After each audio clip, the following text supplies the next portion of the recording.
All right, so I got a pretty cool show for you today. I am here with Britton from System76. That's Britton Heaphy. We are talking mechanical engineering. That's right, getting a little down and dirty with the hardware. A little different than our usual, but it should be fun. Trying to branch out a little bit, as you know, we can't talk about AI coding tools every week, can we? So this is a good one. I particularly like the little segment about 3D printing. I didn't realize how integral that was to their process over there in Denver. And I was pretty impressed with what he had to share. So check it out. As always, check out the Discord. And if you haven't already, check out madbotter.com or alice.dev. I am running a promotion until the end of June because I have a little bit of time in my calendar to fill. Thank you so much. Enjoy the show. Okay, I'm here with Britton Heaphy of System76. He's a mechanical engineer, which I'm assuming means he built this beautiful Thalio mirror I have in front of me. How accurate is that? That's pretty accurate. Thank you for having me on, Michael. Of course. Yeah, definitely with the help of the System 76 engineering team and, the rest of the production team, we were able to build this new Thalia mirror. Awesome. So I guess the first question would probably just kind of to ease people in here. What exactly does a mechanical engineer do, on your average Tuesday? That's a good question. System 76 is a pretty broad scope. So we work in a factory, so there's kind of everything from just creating new ideas for computer desktops or our keyboards and stuff like that. It involves a lot of CAD modeling, prototyping with all the different machines like laser cutters, stuff like that we have on our factory floor. And then also a lot of that is working with production to make sure that their needs are met and that they can make all the designs that I create essentially. Nice, nice. So do you find that there's a particular product line that might be more challenging to work on than another? Oh, I should tell you too, I'm also sitting in front of the new Launch Heavy. So I've kind of got your full your full Okay. engineered kit here. Awesome. Yeah, the new keyboards look great. I love the shine through keycaps. Yeah, it's super nice. So is it harder to work on something smaller like that, or is it just different? How would you say? I would say that the desktops are definitely more challenging. And I'd say the reason for that is because you're taking a lot of existing components that I can't control the design of. You're kind of like playing Tetris with them. So, like, a motherboard is a very specific shape. Same with the GPUs. Also, you never know like which like GPU brand you're gonna get. If you have 5060, it could be, multiple different brands. So it's hard to you can't design just around one generic GPU because it could constantly change depending on supply. So it's really hard to get everything super, super dialed in. So you kind of have to leave a lot of wiggle room and just expect for, the unexpected and just try and design around that. Right. So I'm assuming because you have to be able to accommodate different configurations, which I mean, obviously are going to have different thermal constraints, right? Yes, absolutely. So, Obviously, there's higher end like 5090s and stuff like that. They're going to be very different than, any other GPU. right. Or even just integrated graphics if someone was doing that, right? That would be a different Right. ballgame. So obviously I want to talk about the new Mira. I mean, it's a big departure, right? I've had most of the other Thalios, the preceding Thalios. What Okay. inspired the kind of drastic change in design, not just aesthetics, but I mean, it seems like it definitely, and you can correct me if I'm wrong, but it looks like certainly there was like a to the drawing board conversation. Yeah, so, me and Carl were kinda just looking at the current design and, looking at what the future might hold, and we kinda wanted to just revamp the brand some. So aesthetically, we wanted to keep some of the design features like the large curves, but also kinda, make it kinda look a little bit modern at the same time or industrial, I would say. Carl likes to call it I believe it's precision industrialism. Precision Um industrialism. I like that. Yeah, it's got like the smooth curves, but also like clean lines. So that was one goal is just to kind of, change the look up a little bit. And then also, as CPUs get more powerful, GPUs get more powerful, the thermals need to be improved to kind of keep up with that. So that's something we wanted to just improve. And, the better our thermals are, the quieter the computers will be and the better they'll perform. So just an all around better experience. Now, is there anything internally, you mentioned thermal, so I imagine that's a big one, Mhm. that is a significant design/engineering change from the preceding models? I would say the big thing is, which I don't know if you saw, but we also released the Major recently, which is the workstation version, but it's Right. in the same chassis.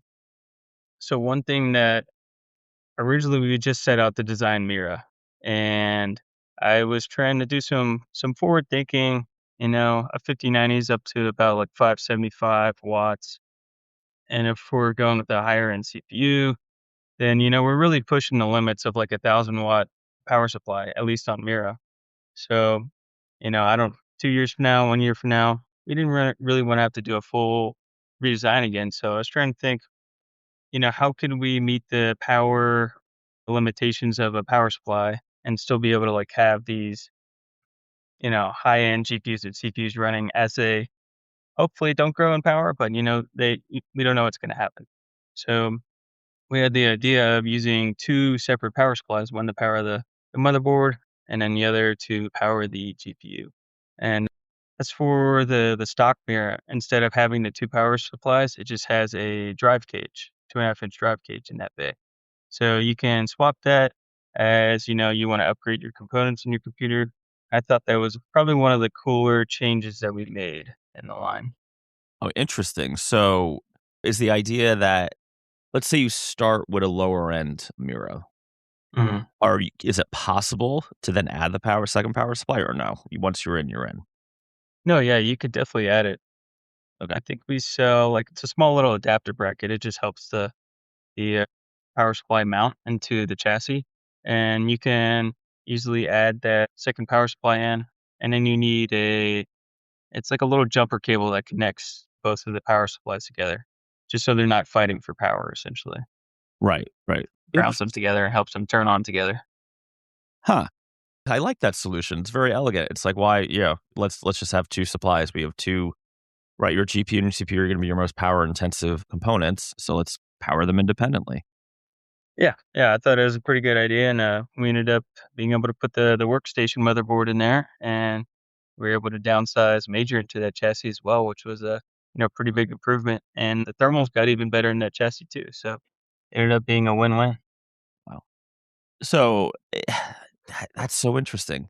Now, where do you think the line between workstation and ridiculous mirror elite that I got is? Because I was kind of curious. I'm like, I don't know, man. I would have called this a workstation if you told right. If you told me the thing under my desk was a workstation, I'd be like, yeah, sure it is. Right. I believe you. Yeah, I mean that's a great question. I mean, I guess once you just get into like server motherboards, I guess that's kind of what makes Okay. that Well, swap that's the cutoff for you. for me. Yeah, but I'm just a mechanical engineer, so all the all the motherboards and stuff is more in like the product manager Yeah. realm. Yeah. It's just funny how powerful these machines have become. And it's kind of, I mean, this is maybe my opinion, not necessarily yours, but how it's kind of warping our perception of what is a consumer product versus like a workstation or a enterprise grade product these days.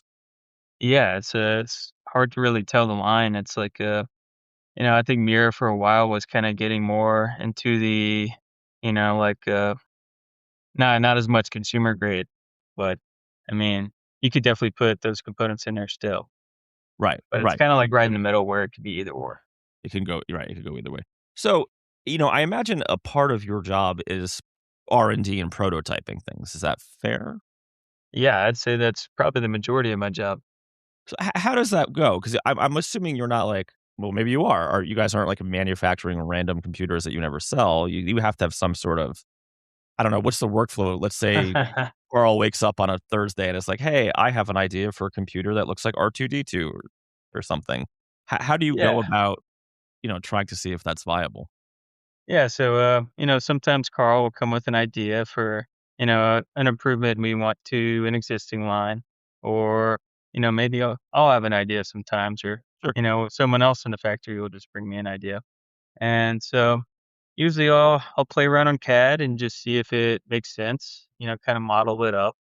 And if intuitively I think it's going somewhere, I'll just get it to a prototype stage, and you know we're lucky enough to be in a factory where we have all the means of building these computers, right in front of me. So Right. I can easily just make the manufacturing files, whether that's using our 3D printers. I use that all the time for just like quick little ideas just to see if they're going to work. Or, if it's a full computer or something, then I'll just go use the machinery that we, make all the Thaleo line with. And I'll just make a prototype out of that. And it's usually a pretty quick turnaround. Like I could probably get a computer made or a prototype made in about a day. So it's Really? pretty easy to flush out, designs like that. Wow.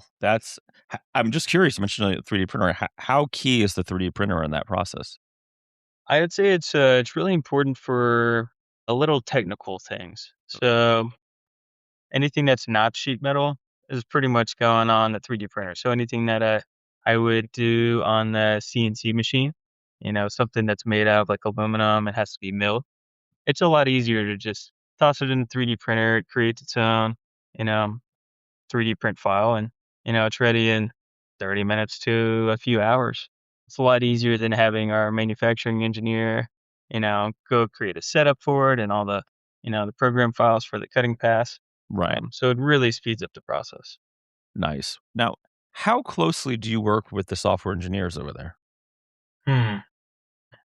Honestly, we don't really do a lot of the software side. The That's the right the only choice. time Keep those filthy code monkeys away from you. You got it. it makes it a little bit more complicated on my end. Usually, the only time I have to deal with like the software engineers is I do a lot of thermal and acoustic testing. So if we're using a new GPU that like the drivers aren't working or something, or I don't know, just small little bugs here and there if I run into issues. They know way more about computers than I do, and they'll help me out here and there.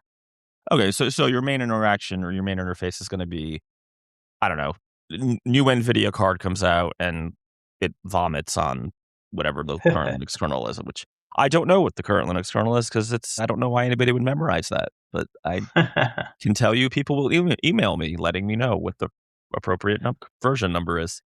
But yeah, that's pretty accurate. Okay, so that makes a ton of sense.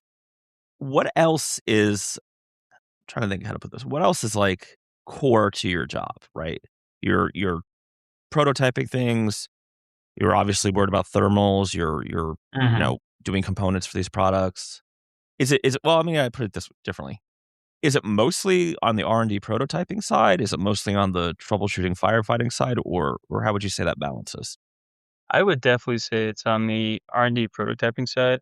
There's a few problems we get in here and there, but I think a lot of the time the easiest way to deal with some of those problems, sometimes they're one-off, sometimes they're not, but to just note those problems down. Like if there's any RMAs that come in, we talk to the team and I just try and get feedback of what people are, having issues with as far as like the mechanical design, the cooling problems, like is the memory getting too hot, stuff like that, or just whatever daily problems come in. I kind of note those down, and every as I go through the updates, of the design, because it's not always a full redesign.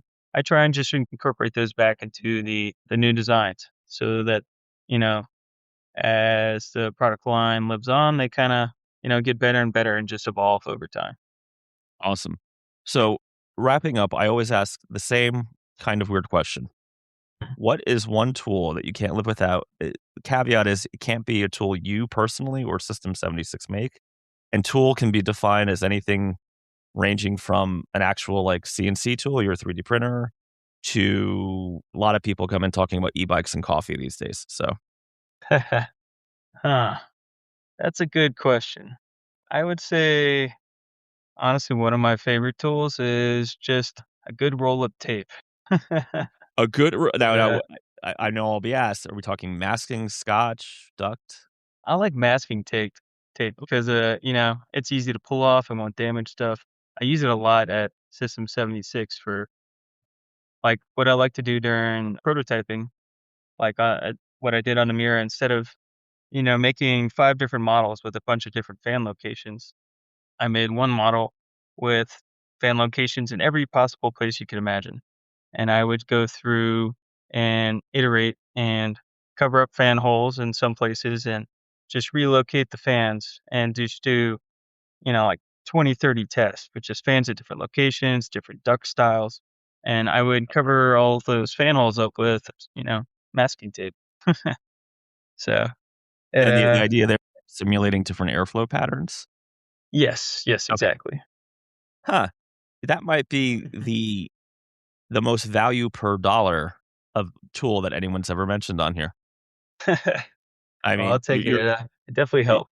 yeah, you're miles below in terms of cost of the crazy e-bikes and the, espresso machines. So, I never thought of that, right? Because why would you wanna, like, mill another panel when you can just cover the holes, right? Block them. Right. Yeah. I mean, as long as the airflow is not flowing out, it's not affecting thermals too much. Right, right, and you can you can iterate super quickly because it's just duct tape, right? You rip it off, you move it, whatever. Yep. Sometimes just duct tape and cardboard. See? Now you're gonna have a bunch of people, sending you resumes with their cardboard duct tape contraptions as their what do they call that? Portfolio.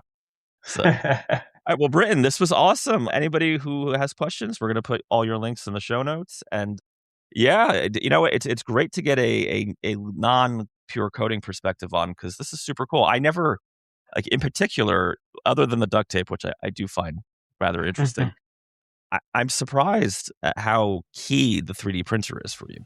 I never thought of how versatile that could be. Oh yeah, 3D printer is definitely essential to pretty much any mechanical engineer. Awesome.